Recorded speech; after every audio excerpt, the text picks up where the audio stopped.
दोस्तों last video में हमने ये इंक्लोजर देखा था, तो आपको मैंने बोला था कि ये कस्टमर के लिए जाने वाला है।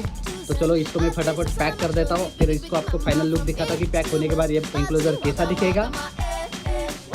कस्टमर को पूरे स्क्रू मार के चाहिए थे, तो मैंने JBL के, उनके पास JBL सबवूफर है, उस हिसाब से सब स्क्रू मार के दे दिया है।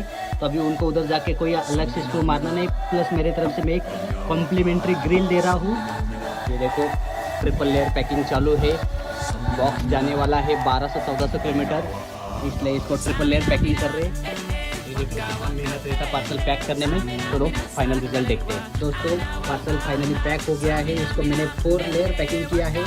पहले उसको मैंने रैप किया है, बाद में उसको मैंने कार्डबोर्ड में डाला है, उसके बाद मैंने बबल पेपर से पैक किया, फिर उसको मैंने ब्राउन टेप से पूरा पैक कर दिया, वाटरप्रूफ कर दिया है।